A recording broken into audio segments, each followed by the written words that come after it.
Hello dear students, welcome to the world Chemistan. आज हम अपने सॉलिड स्टेट चैप्टर के 4th वीडियो लेक्चर पे हैं। प्रीवियस वीडियो लेक्चर्स को अगर आप अटेंड कर रहे हैं तो प्लीज़ कमेंट सेक्शन में ज़रूर मेंशन करिए।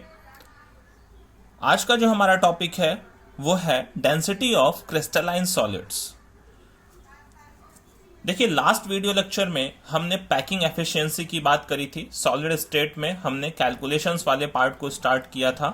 उसमें हमने एज लेंथ और रेडियस के बीच रिलेशन को कैलकुलेट किया था, number of atoms per unit cell को कैलकुलेट किया था। देन आफ्टर हमने पैकिंग एफिशिएंसी का कैलकुलेशन किया था। उसी सीक्वेंस में देखिए हम आगे बढ़ते हैं। आज हमें कैलकुलेशन करना है डेंसिटी ऑफ क्रिस्टलाइन सॉलिड्स का, ठीक है, या हम बोल सकते हैं डेंसिटी ऑफ यूनिट सेल्स का। यहां पे हमें कैलकुलेशन करना है, किसी भी यूनिट सेल की डेंसिटी हमें कैलकुलेट करनी है, जिसको हम रो या डी से रिप्रेजेंट करते हैं। तो देखिए, अगर हमने पढ़ा है नॉर्मल डेंसिटी को किस टर्म में हम रिप्रेजेंट करते हैं। डेंसिटी अगर हम बोलते हैं तो वो क्या होता है, मास पर यूनिट वॉल्यूम। हम क्या करते हैं, सब्सटेंस का टोटल मास लेते हैं, डिवाइड कर देते हैं सब्सटेंस के टोटल वॉल्यूम से। तो अगर कोई भी सब्सटेंस की हमें डेंसिटी निकालनी है तो नॉर्मली हम इस तरीके से कैलकुलेट करते हैं, density is equal to mass by volume. But यहां पे हमें डेंसिटी कैलकुलेट करनी है यूनिट सेल की। हमारे पास कोई भी यूनिट सेल है, उसकी डेंसिटी हमें अगर कैलकुलेट करनी है तो देखिए, डेंसिटी ऑफ यूनिट सेल के लिए हमें क्या लेना होगा, ये मास भी किसका लेना होगा, यूनिट सेल का लेना होगा। मास ऑफ यूनिट सेल चाहिए होगा, मास ऑफ यूनिट सेल। नीचे जो वॉल्यूम चाहिए होगा वो भी किसका चाहिए होगा, ये वॉल्यूम भी कौन सा वॉल्यूम होगा, वॉल्यूम ऑफ यूनिट सेल। हमने डिफरेंट डिफरेंट टाइप के यूनिट सेल्स पढ़े, simple, cubic, body centred, face centred. तो उन्हीं यूनिट सेल्स का क्या चाहिए होगा, हमें यहाँ पे वॉल्यूम भी चाहिए होगा। तो देखिए, इनका कैलकुलेशन कैसे करेंगे, मास ऑफ यूनिट सेल को कैसे कैलकुलेट करेंगे और वॉल्यूम ऑफ यूनिट सेल को कैसे कैलकुलेट करेंगे। तो देखिए, सबसे पहले मास की बात कर लें तो हमने कहा था कि किसी भी यूनिट सेल में हमने क्या कैलकुलेट किया था, number of atoms per unit cell. अब यूनिट सेल का मास तो उसमें जितने भी कंस्टिट्यूएंट पार्टिकल्स हैं उनका ही मास है, और किसी भी यूनिट सेल के अंदर क्या थे, हमारे नंबर ऑफ कुछ एटम्स पर यूनिट सेल पढ़ रहे थे, जिसका कैलकुलेशन हमने लास्ट वीडियो लेक्चर में किया था। क्लियर। तो मास ऑफ यूनिट सेल अगर मुझे कैलकुलेट करना है तो किसी भी यूनिट सेल के अंदर मैं क्या कैलकुलेट कर लूं कि कितने नंबर ऑफ एटम्स आ रहे हैं पर यूनिट सेल में, और उसमें मल्टीप्लाई कर दूं एक एटम के मास से, तो मेरा क्या मिल जाएगा, मास ऑफ यूनिट सेल मिल जाएगा। मतलब मेरे को अगर डेंसिटी कैलकुलेट करनी है, रो की वैल्यू कैलकुलेट करनी है, तो क्या करूं, पहले mass of unit cell calculate करूं। वो कैसे कैलकुलेट होगा, मैं पहले कैलकुलेट करूं number of atoms, number of atoms per unit cell, per unit cell, और उसमें मल्टीप्लाई कर दूं किससे, मास ऑफ वन एटम से। बात समझ गए, मास ऑफ वन एटम से। सपोज करिए एससीसी है तो एससीसी में number of atom per unit cell कितना होता था, 1 होता था। क्लियर। मास ऑफ एटम जो भी होगा उसके अंदर कंस्टिट्यूएंट कॉपर, सिल्वर, गोल्ड जो भी हमने रखा हुआ है सपोज करिए, वो तो हमें क्वेश्चन में गिवन होगा। ठीक है, मास ऑफ यूनिट सेल यहां से निकल जाएगा, डिवाइडेड बाय वॉल्यूम ऑफ हमें क्या चाहिए, यूनिट सेल चाहिए। ठीक है, वो तो हम सीधा कैलकुलेट कर सकते हैं अगर हमें यूनिट सेल की एज लेंथ गिवन है तो, वॉल्यूम ऑफ यूनिट सेल। अब देखिए, number of atoms per unit cell को हमने किससे रिप्रेजेंट किया था, Z से रिप्रेजेंट किया था, तो यहाँ पे Z लिख सकते हैं। मास ऑफ वन एटम देखिए कैसे कैलकुलेट करेंगे, हमें जो भी कंस्टिट्यूएंट पार्टिकल गिवन होगा उसका मोलर मास पता होगा। लाइक सपोज करिए कॉपर है हमारे पास, तो कॉपर का 63.5, आयरन 56, तो यहाँ पे मास गिवन होगा, मास ऑफ वन एटम। ठीक है, हमें वो कैलकुलेट करना है। कैसे कैलकुलेट कर सकते हैं, देखिए, मास ऑफ वन एटम कैलकुलेट करने के लिए अगर मुझे मोलर मास पता हो तो मोलर मास में अगर मैं क्या करूं, अवोगाड्रो नंबर से डिवाइड कर दूं तो मुझे क्या मिल जाएगा, मास ऑफ वन एटम मिल जाएगा।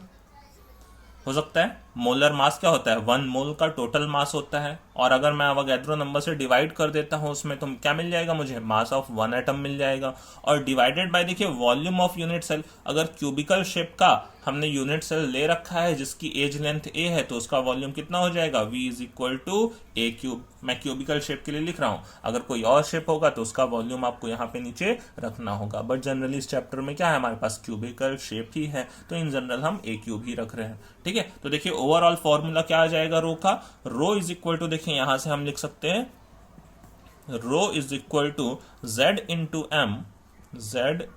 M divided by A cube into N, A cube into N, ये हो जाएगा आपका ये सिंपल डेंसिटी का फॉर्मूला।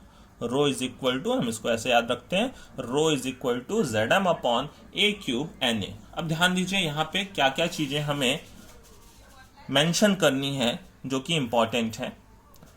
रो डेंसिटी है, Z number of atom per unit cell. अब इसकी वैल्यू क्या होगी, क्वेश्चन टू क्वेश्चन वेरी करेगी। अब वो डिपेंड करेगा हमने यूनिट सेल कौन सा ले रखा है, ठीक है। अगर सपोज करिए SCC लिया हुआ है तो Z की वैल्यू 1 है, BCC लिया हुआ है तो Z की वैल्यू 2 है, FCC लिया हुआ है तो Z की वैल्यू 4 है। वो लास्ट लेक्चर में हमने सीखा number of atom per unit cell को कैलकुलेट करना। तो ये Z वेरी करेगा बार बार, ठीक है। तो Z यहाँ पे क्या है, number of atoms per unit cell. मैं यहाँ नीचे लिखता हूँ आपके लिए, Z की वैल्यू है नंबर ऑफ एटम्स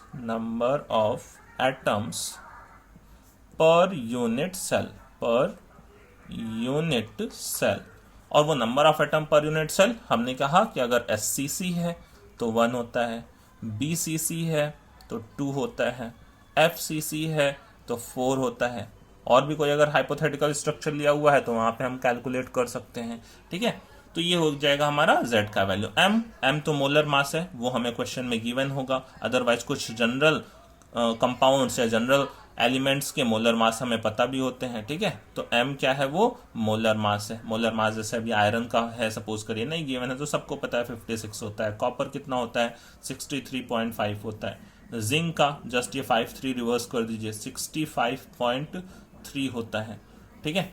सिल्वर ये सब कुछ कॉमन वाले हैं, 108 होता है। सोडियम सबको पता है कितना होता है, 23 होता है, ठीक है। कंपाउंड्स में आ जाए तो कंपाउंड्स में NaCl 58.5। तो ये कुछ नॉर्मल कॉमन एग्जांपल्स हैं। तो M मोलर मास की वैल्यू नॉर्मली क्वेश्चन में क्या होती है, गिवन होती है। अदरवाइज नहीं भी गिवन है तो सिंपल मॉलिक्यूल्स या सिंपल एटम्स के लिए हमें मोलर मास पता होता है, ठीक है। अब देखिए नेक्स्ट बात आती है A की। ये A जो है वो edge length of unit cell है, ठीक है। A क्या है हमारे पास, edge length of unit cell. अब ये देखिए कभी कभी हमें डायरेक्ट गिवन नहीं होता है, ठीक है। कभी कभी हमें क्या दे देता है, जो भी कंस्टिट्यूएंट पार्टिकल है उनका रेडियस दे देता है। तो उस रेडियस के हेल्प से हमें इस A की वैल्यू को कैलकुलेट करना पड़ता है। जैसे कि हमने वो भी लास्ट वीडियो लेक्चर में सीखा, relation between edge length and the radius of the atom, ठीक है। तो अगर सपोज करिए हमारे पास क्या है, हमारे पास फिर से SCC का स्ट्रक्चर है। अगर SCC का स्ट्रक्चर है तो क्या फॉर्मूला लगाएंगे, A किसके इक्वल होता है, A is equal to 2R होता है SCC के लिए। अगर हमारे पास सपोज करिए BCC स्ट्रक्चर है तो क्या होता है, √3A की वैल्यू किसके इक्वल होती है, 4R के इक्वल होती है। अगर FCC स्ट्रक्चर है तो क्या होता है, √2A is equal to 4R के इक्वल होता है। तो फिर अगर R गिवन है तो R से हम क्या कैलकुलेट कर सकते हैं, A की वैल्यू कैलकुलेट कर सकते हैं और फिर A यहाँ पे हम पुट अप कर सकते हैं। बात समझ गए। और अवोगाद्रो नंबर तो सबको पता है, अवोगाद्रो नंबर Na की वैल्यू कितनी होती है, 6.022 इंटू 10⁻23। जो ऊपर हमने अवोगाद्रो नंबर लिखा हुआ है Na, उसकी वैल्यू क्या है, 6.022 10⁻23। तो ये चीजें हैं यहाँ पे Z, M, A and Na। Clear. Z हमें स्ट्रक्चर से पता चलेगा। ध्यान दीजिएगा, सबसे पहले हमें न्यूमेरिकल्स में ये देखना है कि स्ट्रक्चर कैसा है। सेकंड, मोलर मास, वो ऑलमोस्ट क्वेश्चन में गिवन होता है। नहीं गिवन है तो सिंपल मॉलिक्यूल्स एटम्स के लिए हमें पता करना है या पता होता है, ठीक है। A क्या है, एज लेंथ। अगर एज लेंथ भी डायरेक्टली गिवन नहीं है तो हो सकता है रेडियस गिवन हो। तो फिर से हमें वापस से स्ट्रक्चर पे जाना पड़ेगा कि SCC है या BCC है या FCC है। इन सब का भी डेरिवेशन हमने लास्ट लेक्चर में किया था। और Na क्या है, अवोगाद्रो नंबर, ठीक है। तो ये वैल्यूज पुट अप करेंगे, जो भी एक अननोन वैल्यू होगी वो हमें निकल के सामने आ जाएगी, ठीक है। बात समझ गए। तो चलिए कुछ न्यूमेरिकल्स पे चलते हैं, मैं आपको कुछ कैलकुलेशंस करके दिखाता हूं तो आपको क्लियर होगा कि न्यूमेरिकल्स को कैसे अप्रोच करना है, ठीक है। तो चलिए मैं कुछ एग्जांपल्स आपके सामने रखता हूं। फर्स्ट एग्जांपल बिल्कुल सिंपल सा लेते हैं। तो सपोज करिए मेरे पास क्वेश्चन है एक, मैं सिंबॉलिक फॉर्म में क्वेश्चन लिख देता हूं, ठीक है। कहता है at room temperature sodium crystallises in sodium जो एटम है, ठीक है, सोडियम एलिमेंट्स क्रिस्टलाइजेज इन BCC स्ट्रक्चर, ठीक है। सोडियम किस में क्रिस्टलाइज होता है? BCC स्ट्रक्चर में क्रिस्टलाइज होता है, ठीक है, जिसकी की एज लेंथ दी हुई है हमें, जो भी यूनिट सेल बनता है उसकी एज लेंथ मतलब क्या, ए की वैल्यू गिवन है हमें 4.24 एंगस्ट्रॉम। क्लियर? अब यहां पे पूछता है क्या, theoretical density of sodium is, what will be theoretical density of sodium, sodium की थियोरेटिकल डेंसिटी कितनी होगी। क्लियर? तो ध्यान दीजिए, यहाँ पे बिल्कुल सिंपल सा पहला क्वेश्चन मैंने लिया है, कुछ नहीं करना है, सीधा आपको फॉर्मूला अप्लाई करना है। हमने कहा रो की वैल्यू क्या है, rho is equal to ZM upon A³ Na, सीधा इस फॉर्मूले को अप्लाई करना है, ठीक है। तो देखिए यहाँ पे Z की वैल्यू क्या है, अब Z कहां से पता चलेगा, स्ट्रक्चर से। स्ट्रक्चर क्या है, BCC। अब BCC स्ट्रक्चर के लिए Z की वैल्यू क्या होती है, number of atoms per unit cell, Z की वैल्यू 2 होती है, ठीक है। M molar mass, molar mass क्या है, सोडियम, सोडियम का मोलर मास कितना होता है, 23। क्लियर? A की वैल्यू कितनी गिवन है, 4.24 एंगस्ट्रॉम, ठीक है। तो नॉर्मली देखिए जो डेंसिटी की यूनिट्स होती हैं वो क्या होती है, ग्राम पर सेंटीमीटर क्यूब। सपोज करिए क्वेश्चन में लिखा हुआ है कि हमें डेंसिटी बतानी है ग्राम पर सेंटीमीटर क्यूब, नहीं गिवन है तो भी नॉर्मली अगर थियोरेटिकल क्वेश्चन हम कर रहे हैं, ठीक है, तो उसमें डेंसिटी किस में कैलकुलेट करते हैं, ग्राम पर सेंटीमीटर क्यूब में कैलकुलेट करते हैं। तो जो भी एंगस्ट्रॉम वैल्यूज होती हैं, पिकोमीटर वैल्यूज होती हैं, उनको हम किस में कन्वर्ट करते हैं, सेंटीमीटर में कन्वर्ट कर लेते हैं। क्लियर है? तो एक एंगस्ट्रॉम में अगर मैं बोलूं तो 10⁻⁻10 मीटर होता है, तो ये हो जाएगा 4.24 इंटू 10⁻⁻10 मीटर, बट सेंटीमीटर करना है तो इंटू 100 और करना पड़ेगा, तो हो जाएगा 4.24 इंटू 10⁻⁻8 सेंटीमीटर, हो जाएगा इतना। क्लियर? तो ए की वैल्यू हम यहाँ पे रख देंगे, ठीक है। तो 4.24 इंटू 10⁻⁸ का क्या हो जाएगा, ये होल क्यूब, और इंटू अवोगाद्रो नंबर 6.022 इंटू 10⁻23। बस यहाँ भी इसको कैलकुलेट करेंगे। कैलकुलेशंस का थोड़ा आपको ध्यान रखना है, पावर टर्म्स वगैरह का यहाँ मल्टीप्लिकेशन ज़्यादा है, ठीक है, क्यूब्स वगैरह का भी यूज़ है यहाँ पे, तो वो सब आप ध्यान देंगे न्यूमेरिकल को सॉल्व करते समय, ठीक है। तो ये 46 हो जाएगा ऊपर, नीचे क्या हो जाएगा, ये देखिए 4.24 का होल क्यूब हो जाएगा, ठीक है, इंटू 6.022। हमेशा 10 वाली पावर टर्म्स को अलग करके लिख लीजिए, ठीक है। ये 10⁻⁻24 होगा, 10⁻23 होगा, तो ओवरऑल कितना बचेगा, 10⁻⁻1 बचेगा। अब ये आप कैलकुलेट करेंगे, ठीक है, इसका क्यूब करके डिवाइड करेंगे तो ओवरऑल जो वैल्यू आएगी, मैं सीधा डायरेक्ट लिख देता हूँ, आप कैलकुलेट करके देख सकते हैं, 1 ग्राम पर सेंटीमीटर क्यूब, ठीक है। ये सिंपल सा क्वेश्चन है आपका। स्ट्रक्चर देखिए, पहले स्ट्रक्चर का पता करिए, फिर उससे Z डिसाइड करिए। क्लियर है? ए की वैल्यू सेंटीमीटर में कन्वर्ट करिए। क्लियर? अवोगाद्रोस नंबर को पुटअप करिए, मोलर मास रखिए, आपकी डेंसिटी आ जाएगी ग्राम पर सेंटीमीटर क्यूब में, ठीक है। तो चलिए अब दूसरे क्वेश्चन पे चलते हैं, थोड़ा और अच्छा करते हैं क्वेश्चन को, ठीक है। Question number 2। तो देखिए सेकंड क्वेश्चन में हमसे क्या पूछ रहा है, क्वेश्चन नंबर 2 कहता है एक एलिमेंट है, ठीक है, हमें नहीं पता कौन सा एलिमेंट है, कोई भी एलिमेंट है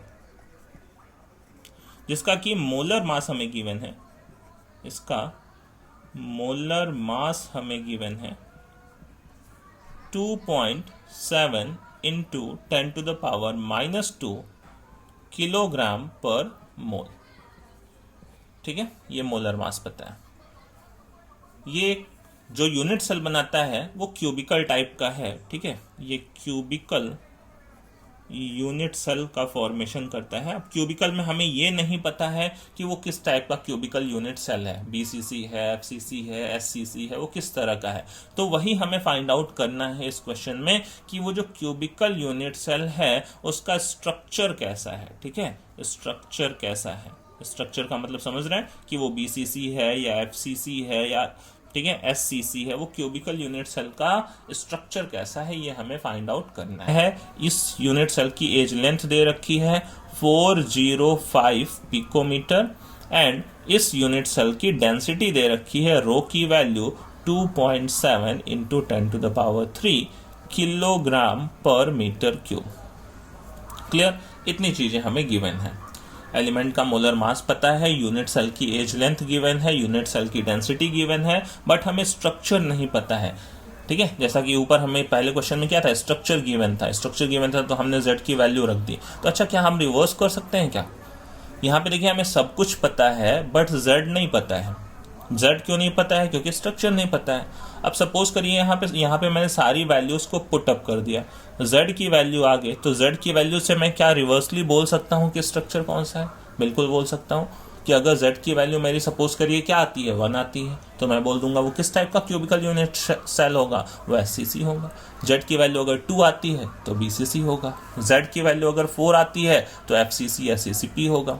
ठीक है, तो चलिए हम कैलकुलेट करते हैं फिर z की वैल्यूज को। ठीक है, तो वहां से हमें पता चल जाएगा कि किस टाइप का यूनिट सेल ये हो सकता है। क्लियर, तो चलिए हम वापस से फॉर्मूला लगाते हैं, rho is equal to ZM upon A cube NA।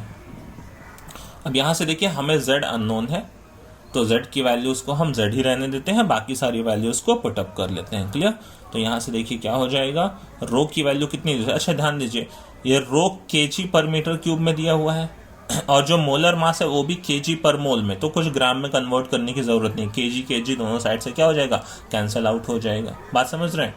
ठीक है, हाँ, बट ये देखिए क्या है, ये मीटर क्यूब में है, तो ये ए को भी किस में कन्वर्ट करना पड़ेगा, पिकोमीटर से मीटर वाली फैक्टर में, क्योंकि मीटर में कन्वर्ट करेंगे तभी वो मीटर का फैक्टर क्या होगा, कैंसिल होगा। इसको सेंटीमीटर में कन्वर्ट करने की जरूरत नहीं है, क्योंकि यहाँ पे रो किलोग्राम पर मीटर क्यूब में दिया है, तो एज लेंथ को भी किस में कन्वर्ट करना पड़ेगा, मीटर वाली यूनिट में कन्वर्ट करना पड़ेगा। ठीक है, तो पहले हम इसको कन्वर्ट कर लेते हैं कि कितना हो जाएगा। देखिए पिकोमीटर कितने मीटर के इक्वल, 10 टू द पावर -12, तो ये हो जाएगा 405 into 10 to the power -12 metre. Clear, तो अब देखिए यहाँ पे हम पुटअप करते हैं वैल्यूज को, रो की वैल्यू है 2.7 into 10 to the power 3 is equal to, z हमें नहीं पता है, फाइंड आउट करना है, इंटू मोलर मास एलिमेंट का ऊपर गिवन है 2.7 इंटू 10 टू द पावर -2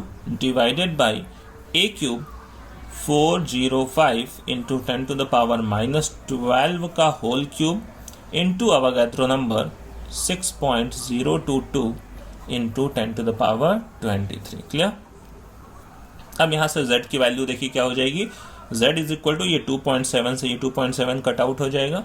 ठीक है, तो z की वैल्यू क्या हो जाएगी, देखिए यहाँ पे ये 10 टू द पावर -2 उधर जाएगा, 10 टू द पावर 5 हो जाएगा, 2 + 3 10 to the power 5, 10 to the power 5 into ये वैल्यूज देखिए 405 का होल क्यूब, 405 का होल क्यूब, ये 12 3 -36 होगा।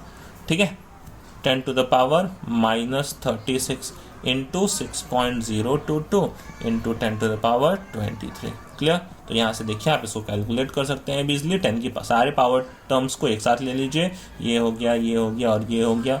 ठीक है, क्लियर, और ये वाले टर्म का क्यूब करके इसमें मल्टीप्लाई कर लीजिए। तो देखिए यहाँ से जो ओवरऑल वैल्यू आ जाती है, ये सब वैल्यूज को आप मल्टीप्लाई करेंगे तो देखिए z की वैल्यू जो यहाँ से निकल के सामने आती है वो आती है 4। ठीक है, अब ध्यान दीजिए z की वैल्यू 4 है और यूनिट सेल उसने बोल रखा है कि कैसा है, क्यूबिकल है, तो z की वैल्यू 4 है, तो क्यूबिकल यूनिट सेल में वो कैसा स्ट्रक्चर रहा होगा, वो FCC स्ट्रक्चर रहा होगा, या जिसको हम CCP भी बोलते हैं, है ना। लास्ट टाइम पे मैंने आपको बताया FCC को ही CCP भी बोला जाता है। क्लियर है, आई होप बात समझ में आ गई होगी आपको कि किसी भी न्यूमेरिकल में हमसे स्ट्रक्चर के बारे में पूछा हुआ है तो हम वहां पे क्या कैलकुलेट करेंगे, z की वैल्यू कैलकुलेट करेंगे और z की बेसिस पे हम बोल सकते हैं कि वो स्ट्रक्चर कैसा है। क्लियर, चलिए नेक्स्ट एग्जांपल पे चलते हैं। थर्ड एग्जांपल थोड़ा और अच्छा लेते हैं।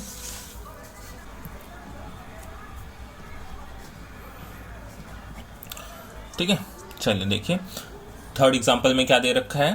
थर्ड एग्जांपल में देखिए दिया हुआ है कि एक BCC यूनिट सेल है, BCC यूनिट सेल है जिसकी एज लेंथ दे रखी है। ठीक है, edge length is equal to 288 picometre.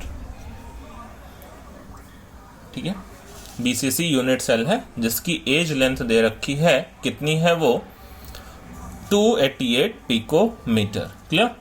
अब इसमें पूछता है, देखिए, how many atoms per unit cell in 208 gram of element. इसमें क्वेश्चन पूछ रहा है हमसे कि how many atoms are present, how many atoms are present in 208 gram of element. ठीक है, ये हमसे पूछ रहा है। और एक चीज हमें और दी हुई है, जो यूनिट सेल है उसकी एज लेंथ के साथ साथ उसकी डेंसिटी भी दी हुई है कि यूनिट सेल की डेंसिटी कितनी है, 7.2 ग्राम पर सेंटीमीटर क्यूब। क्लियर। तो देखिए वापस से मैं क्वेश्चन रिपीट कर देता हूँ। बीसीसी यूनिट सेल है। पहला तो स्ट्रक्चर हमें बता दिया, ध्यान दीजिए, स्ट्रक्चर के बारे में हमें यहाँ पे पता चल गया। ठीक है, दूसरा उसकी एज लेंथ गिवन है, तीसरा उसकी डेंसिटी गिवन है। ये 3 वैल्यूज हमें गिवन है। अब क्वेश्चन हमसे क्या पूछ रहा है कि how many atoms are present, how many atoms are present in 208 gram of element के 208 ग्राम में कितने एटम्स प्रेजेंट होंगे। तो ध्यान दीजिए, इस क्वेश्चन को करने के देखिए 2 तरीके हैं। मैं 2 तरह से आपको सॉल्व करके दिखाता हूं। ठीक है, 2 तरीके से अप्रोच कर सकते हैं। ठीक है, तो मैं यहाँ पे एक लाइन डिवाइड कर देता हूं। मैं आपको 2 तरीके से इस क्वेश्चन को सॉल्व करके दिखाता हूं यहाँ पे। ठीक है, तो देखिए फर्स्ट मेथड इसका,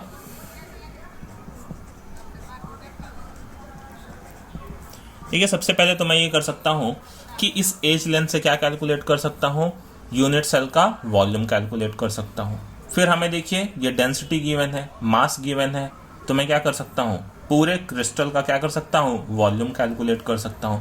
फिर पूरे क्रिस्टल के वॉल्यूम में मैं क्या कर सकता हूं, यूनिट सेल के वॉल्यूम से डिवाइड कर सकता हूं। तो क्या निकल जाएगा वहां से, नंबर ऑफ यूनिट सेल्स। और मुझे पता है कि बीसीसी के एक यूनिट सेल में कितने एटम्स होते हैं, 2 होते हैं। तो जितने भी नंबर ऑफ यूनिट सेल्स आएंगे इंटू 2 कर दूंगा, मुझे क्या मिल जाएंगे, नंबर ऑफ एटम्स मिल जाएंगे। बात समझ गए। ठीक है, तो देखिए फर्स्ट मेथड में वही करने वाला हूं। क्या करने वाला हूं, सबसे पहले मैं क्या काम करूंगा, वॉल्यूम ऑफ यूनिट सेल को कैलकुलेट करूंगा। ठीक है, तो सबसे पहला काम होगा मेरा वॉल्यूम ऑफ यूनिट सेल को कैलकुलेट करना। तो मैंने लिखा पहले वॉल्यूम ऑफ यूनिट सेल।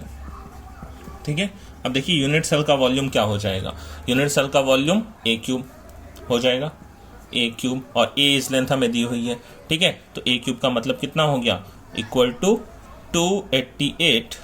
अब देखिए वो भी पिकोमीटर में है। ठीक है, बाकी सब सेंटीमीटर में, तो पिकोमीटर को सेंटीमीटर में बदलिए, कितना हो जाएगा, ये 288 into 10 to the power -12, but वो मीटर होगा। ठीक है, सेंटीमीटर में कन्वर्ट करने के लिए आपको 100 से और मल्टीप्लाई करना होगा। तो कितना हो जाएगा, 288 इंटू 10 टू द पावर -10, ये हो जाएगा सेंटीमीटर। बात समझ गए। तो यहां से देखिए 288 into 10 to the power -10 centimetre का, अब ये क्या आएगा, क्यूब आएगा। ठीक है, इसकी यूनिट आएगी सेंटीमीटर क्यूब। क्लियर। तो अब ध्यान दीजिए यहां से क्या हो जाएगा, इसको अगर आप क्यूब करके इंटू 10 टू द पावर -30 के पॉइंट्स को पीछे खींचेंगे तो कितना हो जाएगा, ये 2.39 into 10 to the power -23 centimetre cube. ठीक है, कैलकुलेशन मैंने डायरेक्ट लिखा है। क्लियर, ये वॉल्यूम ऑफ यूनिट सेल हो गया। अब देखिए दूसरा मैं क्या कैलकुलेट करने वाला हूं, यहाँ पे सेकंड में कैलकुलेट करना वाला हूं कि ये जो 200 ग्राम एलिमेंट था, अब उसका वॉल्यूम कितना होगा। ये तो एक यूनिट सेल का वॉल्यूम है। ठीक है, अब ये जो जितना पूरा मास है 208 ग्राम एलिमेंट का, उसका टोटल वॉल्यूम कितना आएगा। ठीक है, टोटल वॉल्यूम पूरा जो जितना भी क्रिस्टल बना होगा, क्योंकि हमने टोटल कितना लिया हुआ है, 200 ग्राम एलिमेंट लिया हुआ है। ठीक है, तो मैं यहाँ पे दूसरा कैलकुलेट करने वाला हूँ volume of 208 gram of element. ठीक है, वो कितना हो जाएगा, तो उसमें हम सिंपल फॉर्मूला लगा सकते हैं, density is equal to mass by volume, क्योंकि हमें पूरे क्रिस्टल का डेंसिटी पता है, पूरे क्रिस्टल का मास पता है, तो पूरे क्रिस्टल का वॉल्यूम आ जाएगा। ठीक है, आ जाएगा यहाँ से। तो वॉल्यूम की वैल्यू क्या हो जाएगी, मास बाय डेंसिटी। मास कितना दे रखा है हमें, 208 ग्राम। डेंसिटी कितनी दे रखी है, 7.2। ठीक है, बात समझ गए। ये भी ग्राम पर सेंटीमीटर क्यूब में है, ये भी किस में है, ग्राम में है। तो क्या सेंटीमीटर क्यूब यूनिट में क्या बचेगा, वॉल्यूम। तो यहाँ पे देखिए डिवाइड करेंगे तो ये वैल्यू आ जाएगी यहाँ पे 28.88 सेंटीमीटर क्यूब। अब बात समझ गए। ये वॉल्यूम देखिए क्या है, 1 यूनिट सेल का है, ठीक है। ये वाला जो वॉल्यूम है ये 1 यूनिट सेल का है, ये वॉल्यूम पूरे क्रिस्टल का है।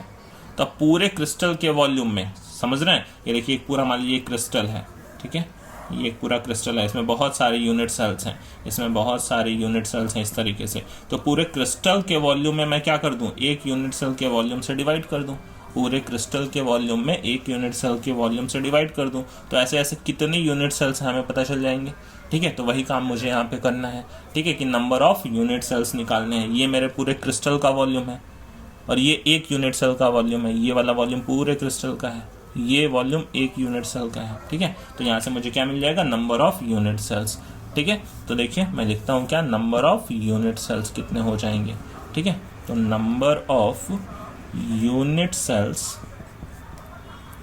हो जाएंगे, टोटल वॉल्यूम कितना था 28.88, 1 यूनिट सेल का वॉल्यूम कितना था 2.39 इंटू 10 टू द पावर -23। यहाँ से देखिए आप कैलकुलेट करेंगे तो नंबर ऑफ यूनिट सेल्स आ जाएंगे, कितने आ जाएंगे, ये डिवाइड करेंगे तो आ जाएगा approximately 12.08 into 10 to the power, ऊपर जाएगा तो ये प्लस में आ जाएगा 23। क्लियर है, बराबर। तो अभी ये देखिए नंबर ऑफ यूनिट सेल्स निकले, अभी हमें नंबर ऑफ एटम्स बताने थे, how many atoms are present. तो अब ध्यान दीजिए, अब फिर से स्ट्रक्चर की बात आती है कि स्ट्रक्चर कैसा था, स्ट्रक्चर था हमारा BCC, है ना। और BCC में अगर 1 यूनिट सेल होगा तो उसमें कितने एटम्स पड़ेंगे, 2 पड़ेंगे, है ना। Number of atom per unit cell कितने होते हैं, BCC में 2 होते हैं, ठीक है। तो अगर यूनिट सेल्स इतने आए हैं तो सो टोटल एटम्स कितने हो जाएंगे, सो टोटल एटम्स कितने हो जाएंगे, इसके जस्ट डबल हो जाएंगे। Double means 2 into 12.08 into 10 to the power 23 means overall value आ जाएगी 24.16 into 10 to the power 23 atoms. Clear है, बात समझ रहे हैं। तो यहाँ पे ध्यान दीजिए, वापस से मैं बताता हूँ, पहले मैंने टोटल वॉल्यूम को कैलकुलेट किया, वॉल्यूम ऑफ यूनिट सेल को कैलकुलेट किया, उसको डिवाइड करके नंबर ऑफ यूनिट सेल निकाले और उसमें फिर मैंने कैलकुलेट कर लिया कि कितने एटम्स पड़ेंगे, ठीक है। दूसरा मेथड देखिए, एक और मेथड से इस क्वेश्चन को अप्रोच कर सकते थे हम, ठीक है। सेकेंड मेथड मैं यहाँ पे करता हूँ, ठीक है। सेकेंड मेथड देखिए, इधर थोड़ा उससे रिलेटिवली शॉर्ट होगा। क्लियर, ध्यान दीजिए, मैंने लिखा डेंसिटी का formula rho is equal to ZM upon, सीधा फॉर्मूलेस लगा रहा हूँ, A³ Na, ठीक है। Rho is equal to ZM upon A³ Na।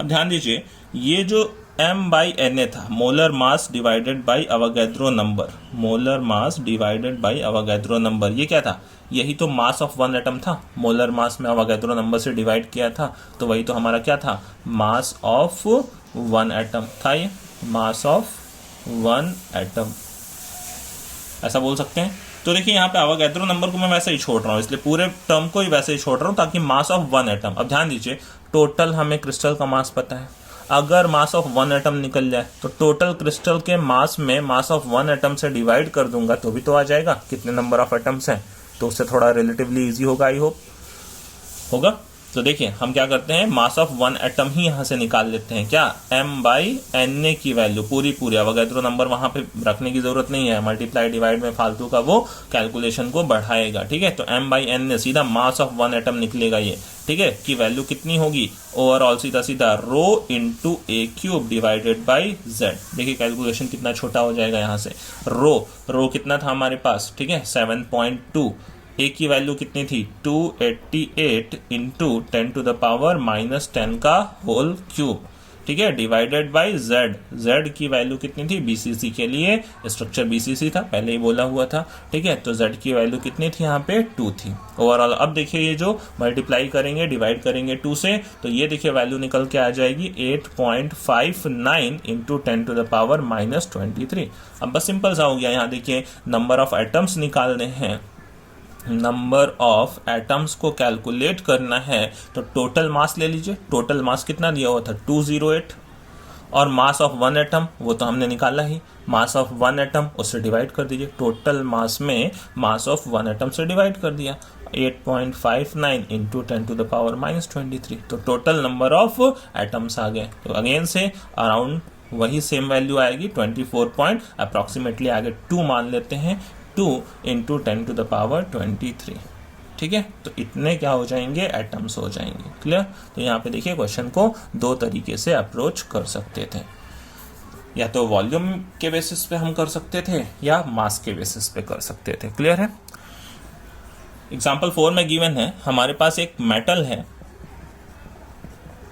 ठीक है, जो दो तरह के स्ट्रक्चर्स में क्रिस्टलाइज हो रहा है। ठीक है, मेटल M FCC स्ट्रक्चर में भी क्रिस्टलाइज हो रहा है और BCC स्ट्रक्चर में भी क्रिस्टलाइज हो रहा है। ठीक है, दो पॉसिबिलिटीज हैं इसकी।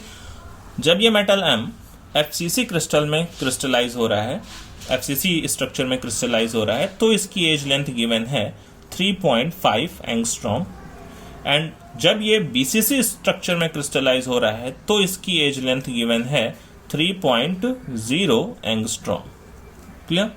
तो यहाँ पे देखिए हमसे क्वेश्चन पूछ रहा है कि इस मेटल की डेंसिटीज का रेशियो क्या होगा इन FCC versus BCC। Calculate ratio of densities. Question क्या है, कैलकुलेट रेशियो ऑफ डेंसिटीज। ठीक है, डेंसिटीज कि जब दोनों स्ट्रक्चर में वो क्रिस्टलाइज हो रहा है तो दोनों स्ट्रक्चर की अलग अलग डेंसिटीज होंगी, उन डेंसिटीज का रेशियो हमें बताना है। हमें ओनली क्या यहाँ पे गिवन है, यूनिट सेल की एज लेंथ गिवन है, बाकी कुछ भी गिवन नहीं है। ठीक है, और बाकी कुछ यहाँ पे पता होने की जरूरत है भी नहीं। ठीक है, ध्यान दीजिए कैसे कर सकते हैं। अगर हमें FCC के लिए रो लिखना है, डेंसिटी की वैल्यू लिखनी है, तो मैं ऐसे लिख सकता हूँ, rho FCC is equal to Zm upon A cube Na, Zm upon A cube Na। अब ये वैल्यूज भी मैं किसके लिए लिखूंगा, FCC के लिए लिखूंगा। ठीक है, डिवाइड कर दूं मैं रो BCC की वैल्यूज से।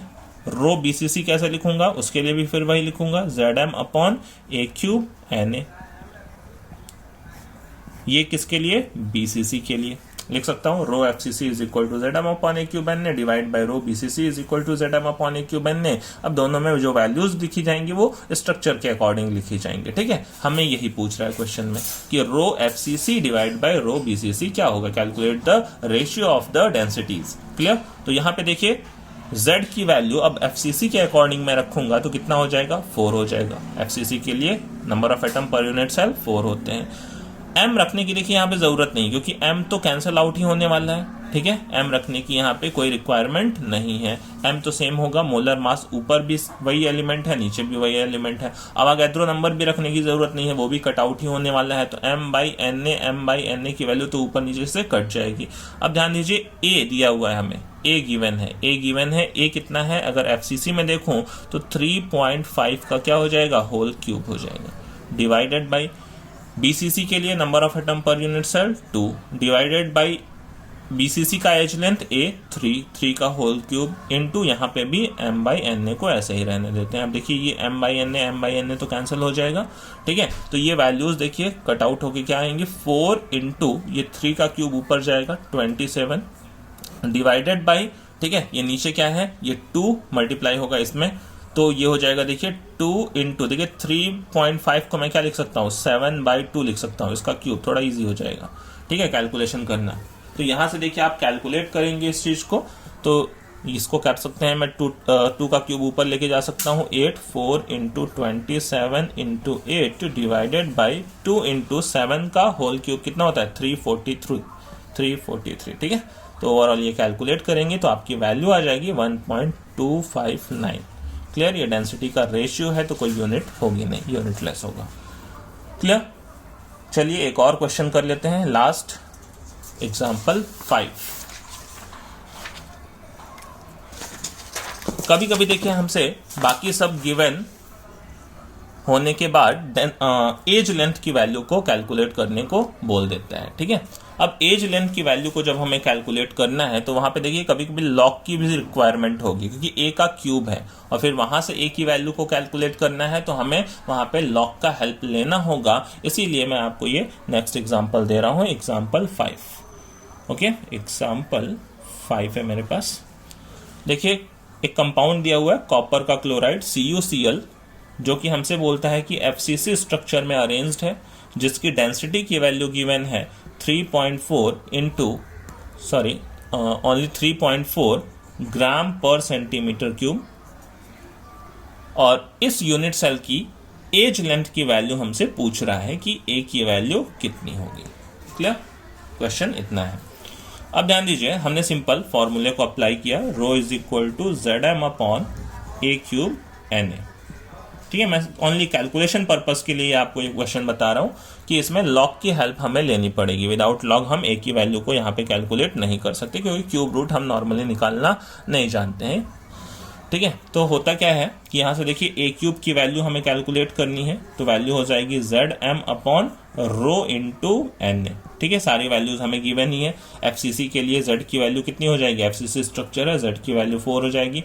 कॉपर क्लोराइड का मोलर मास देखिए निकाल सकते हैं आप, कॉपर की वैल्यू कितनी है 63.5, प्लस क्लोरीन की कितनी है 35.5, तो ओवरऑल कितना हो जाएगा, ये देखिए 99 के अराउंड हो जाएगा, 99 हो जाएगा। इसका मोलर मास 99 है। ठीक है, वो क्वेश्चन में गिवन भी हो सकता है, नहीं है तो अपना ये सिंपल वैल्यू से निकाल भी सकते हैं। मोलर मास की वैल्यू हो गई 99 डिवाइडेड बाय, देखिए रो की वैल्यू कितनी गिवन है, ग्राम पर सेंटीमीटर क्यूब है, तो कोई टेंशन नहीं है। जो एज लेंथ ए आएगी वो किस में आएगी, सेंटीमीटर में आएगी। पिकोमीटर वगैरह में पूछा है तो वो भी बाद में कन्वर्ट कर लेंगे।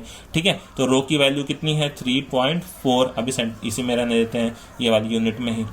यहाँ से जो ए निकलेगा वो ध्यान रखिएगा सेंटीमीटर में निकलेगा। ठीक है, क्लियर है, 3.4, और यहाँ पे और फिर आगे अवोगाद्रो नंबर हो गया 6.022 इंटू 10 टू द पावर 23। ये वैल्यूज को देखिए कैलकुलेट करेंगे। अब यहाँ से देखिए, अगर मैं इसको मल्टीप्लाई डिवाइड करूँ तो यहाँ से ए क्यूब की वैल्यू निकल के आ जाती है, A cube is equal to 19.347 into 10 to the power -23। अब यहाँ पे देखिए आपको लॉग की रिक्वायरमेंट पड़ने वाली है। क्यों? क्योंकि आप जैसे ही अब यहाँ से ए निकालना चाहोगे तो ए इज इक्वल टू क्या हो जाएगा, अब इसका क्यूब रूट हो जाएगा।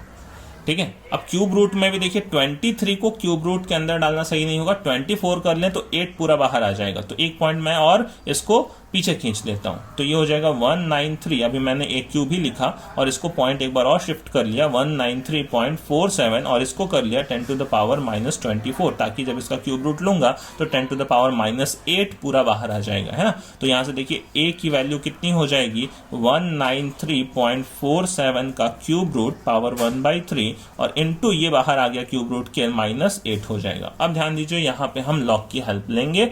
यहाँ पे देखिए, अब मैं मान के चलूंगा कि ये वाली वैल्यू क्या थी, ये x थी, तो मैंने माना x इज इक्वल टू 193.47 की पावर 1/3। अब दोनों साइड का मैंने लॉग लिया, log x, ये वैल्यू मैं अलग कैलकुलेट कर रहा हूं उधर। ठीक है, तो log x की वैल्यू, log x की पावर n क्या होगा, n log x हो जाएगा 1/3 log 193.47। इसका लॉग वैल्यू आप कैलकुलेट करके लिखेंगे तो ये देखिए आता है, इसकी लॉग वैल्यू आएगी, केएलसी से कैलकुलेट कर सकते हैं, लॉग टेबल से देख सकते हैं, 2.2867। ठीक है, यहाँ पे 3 से डिवाइड करेंगे तो ये वैल्यू हो जाएगी 0.7622। अब देखिए, अभी x निकालने के लिए फिर मुझे एंटी लॉग, क्योंकि ये log x की वैल्यू आई, तो x की वैल्यू क्या हो जाएगी, एंटी लॉग ऑफ दैट, तो एंटी लॉग भी निकालना पड़ेगा, एंटी लॉग ऑफ 0.7622। तो ये देखिए, एंटी लॉग टेबल से एंटी लॉग देखेंगे तो इसकी वैल्यू आएगी 5.785। मैं वैल्यू उसको डायरेक्ट लिख रहा हूँ। अब ये x की वैल्यू देखिए यहाँ पे रखेंगे तो a की वैल्यू कैलकुलेट कर सकते हैं। तो a की वैल्यू अब यहाँ से देखिए ये हो जाएगी, अब ये x की वैल्यू थी जिसको मैंने ये x माना था इनिशियली। ठीक है, तो x की वैल्यू कितनी हो गई, ये हो गई 5.785 इंटू 10 टू द पावर -8, और मैंने कहा ये यूनिट किस में आएगी, सेंटीमीटर में, क्योंकि रो हमने लिखा हुआ था ग्राम पर सेंटीमीटर क्यूब से। ठीक है, तो यहाँ से ए की वैल्यू जो आएगी सेंटीमीटर में। अदरवाइज अगर क्वेश्चन में पिकोमीटर में पूछा हुआ है तो इसको पिकोमीटर में कन्वर्ट कर लीजिए, क्या हो जाएगा, ये देखिए इसको मैं कन्वर्ट कर सकता हूँ, 5 पॉइंट को 2 बार पीछे ले लिया, 578.5 into 10 to the power -10 centimetre हो जाएगा, और 10 की पावर -10 सेंटीमीटर, कोई पिकोमीटर लिख सकता हूँ, -12 मीटर पिकोमीटर होता है, लेकिन सेंटीमीटर तो -10 सेंटीमीटर पिकोमीटर हो जाएगा। ठीक है, तो अगर मैं पिकोमीटर में लिखूं तो हो जाएगा 578.5, दिस वैल्यू इज पिकोमीटर। ठीक है, पिकोमीटर। तो ये था हमारा डेंसिटी का कॉन्सेप्ट। आज का लेक्चर यहीं पे फिनिश करते हैं, पढ़ते रहिए। नेक्स्ट लेक्चर में मिलेंगे डिफरेंट स्ट्रक्चर्स के साथ और वॉइड्स के साथ। वॉइड्स का टॉपिक अभी नेक्स्ट इंपॉर्टेंट बचा हुआ है। ठीक है, तो नेक्स्ट वीडियो लेक्चर में हम मिलते हैं वॉइड्स के टॉपिक के साथ। तब तक पढ़ते रहिए, टेक केयर।